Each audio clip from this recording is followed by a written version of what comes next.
Hello students, welcome back to YouTube channel Virat education academy.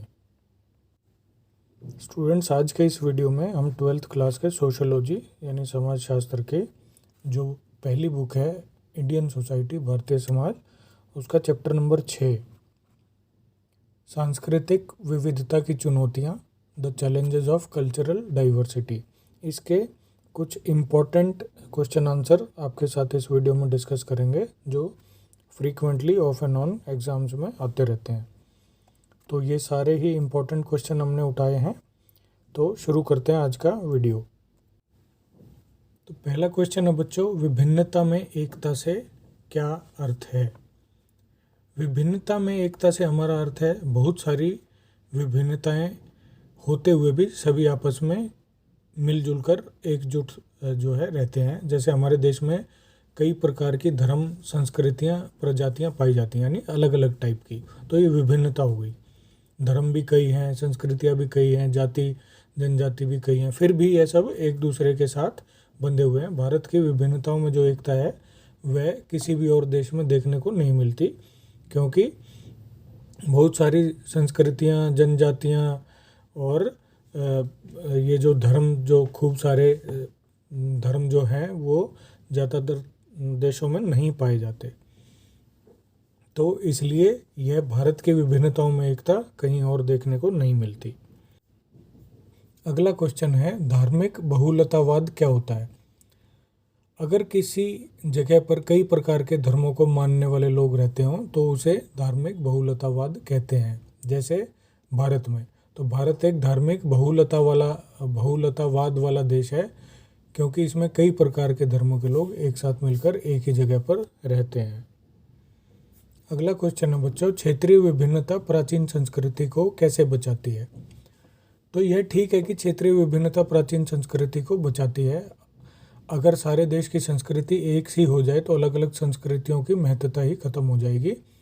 तो जो अलग अलग क्षेत्रों में अलग अलग जनजाति के लोग रहते हैं, अलग अलग जातियों के लोग रहते हैं, उनके अलग अलग धर्म के जो लोग रहते हैं, उनकी सबकी अपनी अलग अलग संस्कृति है और वो उसको मेंटेन करके रखते हैं।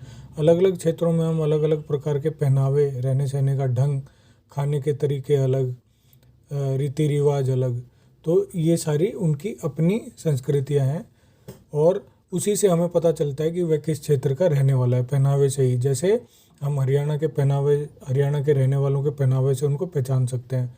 खासकर राजस्थान और उत्तराखंड, गढ़वाल आदि के लोगों को पहनावा बिल्कुल अलग है, गुजरात का अलग है, तो उनको देखते ही हम पहचान सकते हैं कि ये कौन से क्षेत्र से आते हैं।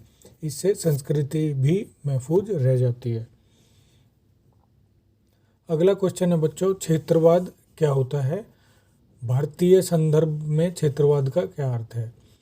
तो जब कोई अपने क्षेत्र को प्यार करने लगे और दूसरे के क्षेत्र को नफरत करने लगे तो उसे क्षेत्रवाद कहते हैं। अपने क्षेत्र के लोगों को बढ़ावा देना भी क्षेत्रवाद का ही एक रूप है। इससे दूसरे क्षेत्र के लोगों को विदेशी समझा जाता है। तो यानी कि अपने क्षेत्र में, जैसे उदाहरण के तौर पर पंजाब में अगर बिहार के लोग रहने लगे, मजदूरी करने जाते हैं बिहार के लोग पूरे देश में अलग अलग स्टेटों में, तो पंजाब में बिहार के लोगों को विदेशी की तरह समझा जाता है। अगला क्वेश्चन है बच्चों, भारत में धार्मिक विभिन्नता के दुष्परिणाम कौन कौन से हो सकते हैं।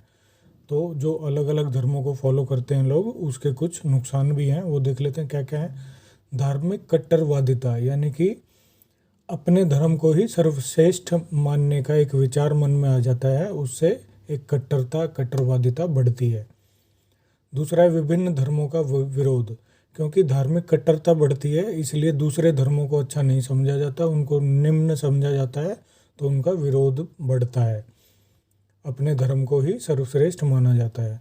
धार्मिक असंतुलन एवं विघटन, तो उससे सामाजिक असंतुलन, तो सामाजिक असंतुलन भी बनता है, क्योंकि उस समाज जो है अलग अलग वर्गों में बट जाता है और एक धर्म के लोग अपने ही धर्म के लोगों के साथ घुलते मिलते हैं, दूसरे लोगों के साथ वो उतना अच्छा व्यवहार नहीं करते। चौथा है प्रगति में रुकावट, क्योंकि इन सब मुद्दों में जो है देश उलझा रहता है, सरकारें भी उलझी रहती हैं, तो प्रगति में रुकावट होती है। धर्म परिवर्तन को बढ़ावा मिलता है, क्योंकि एक धर्म जो अपने आप को ही सर्वश्रेष्ठ मानता है वो ही अपने धर्म का प्रसार व प्रचार करने में लगा रहता है और अपने दूसरे धर्मों के लोगों का धर्म परिवर्तन करने की इच्छा रखते हैं। अगला है राष्ट्रीय एकता में बाधक। तो ये राष्ट्रीय एकता में भी बाधक बनता है, क्योंकि राष्ट्र की जनसंख्या अलग अलग धर्मों में बटी हुई है, तो वो सब एक होके एकजुट होके नहीं रहते, सब से अलग अलग टुकड़ों में रहते हैं। हिंसा को बढ़ावा, तो इन सब कारणों से हिंसा को भी बढ़ावा मिलता है, क्योंकि जब एक दूसरे धर्म के प्रति विरोध की भावना और जलन की भावना होती है तो आपस में दंगे और हिंसा होने के चांसेस बहुत रहते हैं। सांप्रदायिकता, अपने धर्म को लेकर के जो झगड़े दंगा फसाद होते हैं उसको सांप्रदायिकता कहते हैं, तो वो भी इनसे बढ़ती है। तो जैसा आपने देखा कि धार्मिक विभिन्नता के काफ़ी सीरियस नुकसान है, दुष्परिणाम है। अगला क्वेश्चन है सांप्रदायिकता का क्या अर्थ है। तो सांप्रदायिकता और कुछ नहीं बल्कि एक धार्मिक विचारधारा है जो जनता को एक धर्म के धार्मिक विचारों का प्रचार व प्रसार करने का प्रयास करती है, तथा यह धार्मिक विचार और धार्मिक समूहों के धार्मिक विचारों के बिल्कुल ही विपरीत होते हैं। यह एक विचारधारा जो ये कहती है कि एक धर्म के सदस्य एक ही समुदाय के सदस्य हैं तथा अलग अलग धर्मों के सदस्य मिलजुल कर एक समाज या समुदाय का निर्माण नहीं कर सकते। इसको आप सांप्रदायिकता कहते हैं। नेक्स्ट क्वेश्चन है संविधान के निर्माता भारत को एक धर्मनिरपेक्ष राज्य क्यों बनाना चाहते थे। तो सबसे बड़ा कारण तो यही है कि भारत में सभी धर्मों के लोगों की को रहने की स्वतंत्रता थी, इसीलिए। तो संविधान के निर्माता भारत को एक धर्मनिरपेक्ष राज्य बनाना चाहते थे क्योंकि उन्हें सांप्रदायिकता का भय था। भारत में बहुत से धर्म के लोग रहते थे, बहुत से धर्म पाए जाते थे, तो वो चाहते थे कि किसी भी एक धर्म को दूसरे धर्म से अधिक महत्व ना दिया जाए और आपस में इसको लेकर के सांप्रदायिकता या हिंसा या इस तरह का जो है धार्मिक कट्टरता ना बढ़े। तो इसलिए सभी धर्मों को समान महत्व दिया जाए और जो है समाज में दंगे वंगे ना भड़कें, इसलिए संविधान के निर्माता भारत को एक धर्मनिरपेक्ष राज्य बनाना चाहते थे। अगला क्वेश्चन है जाति प्रथा का क्या अर्थ है। तो जाति प्रथा समाज में विभाजन की एक व्यवस्था है जिसमें लोगों को अलग अलग जातियों में बांट दिया जाता है। इसमें खाने पीने, रहने, पेशे, काम धंधे, सामाजिक रिश्तों के संबंधित नियम दिए जाते हैं। जाति प्रथा में 4 मुख्य जातियां पाई जाती हैं तथा व्यक्ति को उनके जन्म के आधार पर ही उसमें बांट दिया जाता है। व्यक्ति योग्यता होते हुए भी अपनी जाति को बदल नहीं सकता। जिस जाति में जन्म ले लिया वह जन्म से ही उसकी जो है फिक्स हो जाती है। अगला क्वेश्चन है प्रदत्त पहचान से आपका क्या अभिप्राय है। जो पहचान व्यक्ति को उसकी योग्यता से नहीं बल्कि पैदा होने से यानी जन्म से प्राप्त होती है उसी को प्रदत्त पहचान कहते हैं। इसमें संबंधित व्यक्तियों की पसंद या नापसंद शामिल नहीं होती। इस प्रकार की पहचान व्यक्ति को अपने परिवार, जाति अथवा समुदाय से प्राप्त होती है तथा वह कुछ भी करके कैसे भी जो है शिक्षा या धन संपत्ति अर्जित करके भी इस पहचान को बदल नहीं सकता है। अगला क्वेश्चन है राष्ट्र क्या है, इसकी एक परिभाषा दीजिए। सरल शब्दों में राष्ट्र एक प्रकार का बड़े स्तर का समुदाय ही होता है। यह कई समुदायों से मिलकर बना एक समुदाय है। राष्ट्र के सदस्य एक ही राजनीतिक सामूहिकता का हिस्सा बनने की इच्छा रखते हैं। मैक्स वेबर के अनुसार राष्ट्र एक ऐसा निकाय होता है जो एक विशेष क्षेत्र में विधि सम्मत एकाधिकार का सफलतापूर्वक दावा करता है। नेक्स्ट क्वेश्चन है बच्चों विशेषाधिकार प्राप्त अल्पसंख्यक कौन होते हैं। तो हर एक देश में कुछ धार्मिक, भाषाई अथवा किसी और आधार के समूह होते हैं जिन्हें अल्पसंख्यक कहा जाता है, यानी वो दूसरे समूह के मुकाबले एक क्षेत्र विशेष में संख्या में बहुत कम होते हैं। इस प्रकार जब किसी अल्पसंख्यक समूह के साथ कोई विशेषक जोड़ दिया जाता है यानी सरकार या राज्य द्वारा उनको कुछ अलग से अधिकार दिए जाते हैं जो बड़े समूहों के पास नहीं है, तो उसे विशेषाधिकार प्राप्त अल्पसंख्यक कहा जाता है। नेक्स्ट क्वेश्चन है बच्चों सूचना का अधिकार नागरिकों को क्या क्या अधिकार प्रदान करता है। तो सूचना का अधिकार नागरिकों को निम्नलिखित अधिकार प्रदान करता है। पहला, किसी भी सूचना के लिए अनुरोध करने का अधिकार उसको मिल जाता है। दस्तावेजों की प्रतिलिपियां लेने की, यानी जो भी डॉक्यूमेंट्स हैं, जो ऑफिशियल डॉक्यूमेंट्स हैं, उनकी फ़ोटोकॉपी लेने का अधिकार उसको मिल जाता है। दस्तावेजों, कार्यों तथा अभिलेखों का निरीक्षण करने का भी अधिकार, यानी उनको चेक करने का, उनकी इंस्पेक्शन निरीक्षण करने का भी अधिकार नागरिक को मिल जाता है। चौथा है कार्य की सामग्रियों के प्रमाणित नमूने लेने का अधिकार। तो किसी भी काम की या किसी भी कार्य की जो सामग्री है, जो उसका इंग्रेडिएंट्स है या जो सामान उसमें यूज़ हुआ है, उसके जो सर्टिफाइड सैंपल्स हैं वो भी लेने का अधिकार जो है नागरिक को सूचना का अधिकार प्रदान करता है। तो ये 4 अधिकार हैं। अगला क्वेश्चन है बच्चों, अल्पसंख्यकों के अधिकारों की रक्षा के लिए संविधानात्मक प्रावधानों में से किन्हीं 2 का उल्लेख करो। तो अल्पसंख्यकों के अधिकारों की रक्षा के लिए संविधान में कुछ प्रावधान दिए गए हैं, उनमें से 2 हमें बताने हैं। तो पहला है आर्टिकल 29, दूसरा आर्टिकल 30, आराम से याद हो जाएंगे। आर्टिकल 29 के अनुसार देश के सभी अल्पसंख्यकों को देश के किसी भी भाग में अपनी भाषा तथा संस्कृति की रक्षा करने की स्वतंत्रता है या आज़ादी है। मतलब वो अपनी भाषा में बात कर सकते हैं तथा अपनी संस्कृति में, कोई उनको फोर्स नहीं कर सकता कि आप दूसरी भाषा बोलो या अपने रीति रिवाज संस्कृति छोड़ दो।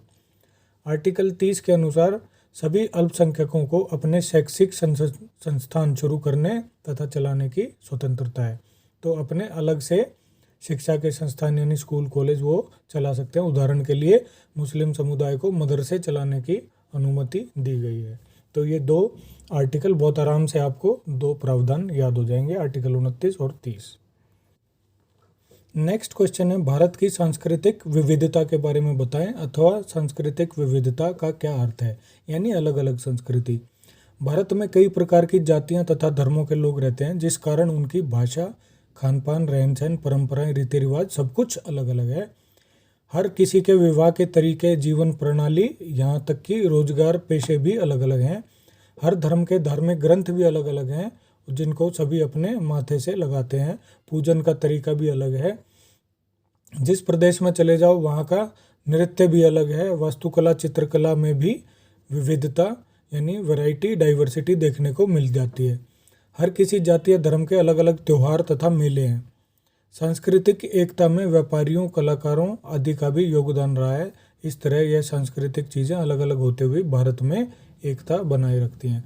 तो आप देखोगे कि इनकी भाषा, खान पान, रहने का तरीका, शादी ब्याह करने के तरीके, पूजा करने के तरीके, जो है नाच गाना, वेशभूषा, सब कुछ ही अलग अलग है। तो इसी को हम सांस्कृतिक विविधता कहते हैं। नेक्स्ट क्वेश्चन है बच्चों, सांप्रदायिकता के क्या आधार हैं। सांप्रदायिकता एक विचारधारा है जो जनता में एक ही धर्म के धार्मिक विचारों को फैलाती है तथा यह विचार और धार्मिक समूहों के विचारों से बिल्कुल ही विपरीत होते हैं। इसके मुख्य आधार हैं, यह विचारधारा कहती है कि अलग अलग धर्मों के लोग एक ही समुदाय से संबंधित नहीं हो सकते, यानी कि धर्म अलग तो समुदाय भी अलग, वो मिलकर एक समुदाय नहीं बना सकते। यह विचारधारा कहती है कि एक ही धर्म के लोग एक ही समुदाय से संबंधित होते हैं और उनके मौलिक हित भी एक जैसे ही होते हैं, यानी जो एक धर्म के हैं उनका हित और उनके लिए क्या ठीक है वो एक जैसा होगा। ऐसा नहीं है कि एक धर्म में एक ग्रुप को एक चीज़ सूट करेगी और दूसरे ग्रुप को वो चीज़ सूट नहीं करेगी। तो उनका कहने का मतलब यह है कि जो हमारे धर्म का है और तो हमारे मौलिक अधिकार, मौलिक हित एक जैसे हैं। यह विचारधारा कहती है कि अलग अलग धर्मों के लोगों में कोई भी समानता नहीं होती और उनके हित भी अलग अलग होते हैं, यानी जो दूसरे धर्म का है वो हमारे से समान नहीं है। तो इसी को सांप्रदायिकता के आधार माना जाता है। अगला क्वेश्चन है, क्षेत्रवाद को कैसे कम किया जा सकता है। तो 3-4 इसमें पॉइंट्स दिए गए हैं। पहला पॉइंट है, सरकार को हर क्षेत्र में हर एक राज्य को समान तथा उस क्षेत्रों की मांगों के अनुसार अनुदान या सहायता देनी चाहिए ताकि उनमें असंतोष न फैले। दूसरा है, किसी विशेष क्षेत्र को और क्षेत्रों के से अधिक महत्व नहीं दिया जाना चाहिए ताकि दूसरे क्षेत्र के लोगों में हीनता की भावना न आए। तीसरा है, देश में शिक्षा की दर बढ़ानी चाहिए, उन्हें उच्च शिक्षा लेने के लिए प्रोत्साहित किया जाना चाहिए और यह अवसर देश के सभी क्षेत्रों में उपलब्ध कराए जाने चाहिए ताकि सभी अलग अलग क्षेत्रों से आने वाले लोग ऊपर क्षेत्रवाद की भावना से ऊपर उठकर देश की हित के लिए कार्य करें। चौथा पॉइंट है, देश में अधिक से अधिक रोजगार के साधन उपलब्ध कराए जाने चाहिए ताकि लोगों का ध्यान इस ओर ना जाए और ये साधन पढ़ाई लिखाई के जो साधन है वो और रोजगार के रिसोर्सेज साधन है वो सभी क्षेत्रों में समान रूप से रिक्वायरमेंट के हिसाब से उपलब्ध कराया जाना चाहिए। अगला क्वेश्चन है बच्चों, पंथ निरपेक्षवाद यानी धर्म निरपेक्षवाद को उसके 2 रूपों से कैसे समझा सकते हैं। तो 2 पॉइंट देते हैं कि उसको कैसे समझाएं धर्मनिरपेक्षवाद को। भारतीय संदर्भ में पंथ निरपेक्षवाद क्या है। भारत एक ऐसा राष्ट्र है जहाँ सभी धर्मों को समान समझा जाता है। यह किसी एक धर्म को अन्य धर्मों पर महत्व नहीं देता, यानी कोई भी धर्म छोटा बड़ा नहीं है, सभी राज्य की दृष्टि में समान है। यह धार्मिक अराजकता का विरोधी है तथा यह सभी धर्मों को समान महत्व देता है। उदाहरण के लिए भारत एक धर्मनिरपेक्ष राज्य है तथा यह सभी धर्मों के त्योहारों पर राष्ट्रीय अवकाश रखता है, यानी किसी भी धर्म का त्यौहार हो तो यह एक राष्ट्रीय अवकाश रखा जाता है। सभी सरकारी दफ्तर, स्कूल, कॉलेज में उस दिन छुट्टी होती है। अब पश्चिम के संदर्भ में, यानी पश्चिमी देशों के एंगल से देख लेते हैं। पश्चिमी देशों में राष्ट्र का एक विशेष धर्म होता है। यह चर्च तथा राष्ट्र को अलग अलग करता है, अर्थात यह धर्म को राजनीतिक सत्ता से अलग करता है और राजनीति में उसके इन्वॉल्वमेंट नहीं होने देता। तो स्टूडेंट्स, ये सारे कुछ इंपॉर्टेंट क्वेश्चंस हमने इस वीडियो में कवर कर लिए इस चैप्टर के। तो कुछ ऐसे टाइप इंपॉर्टेंट क्वेश्चन बचते हैं, वो हम अगले वीडियो में आपके साथ शेयर करेंगे। उम्मीद है आपको ये वीडियो पसंद आया होगा, समझ में भी आया होगा। फिर भी आप अपनी क्वेरीज कमेंट में डाल सकते हैं। आप इस चैनल को लाइक एंड शेयर ज़रूर कीजिए। नए हैं तो सब्सक्राइब कीजिए, बेल आइकन भी ज़रूर दबाइए ताकि आने वाले वीडियोज़ की नोटिफिकेशन आपको जल्दी से मिल जाए। धन्यवाद।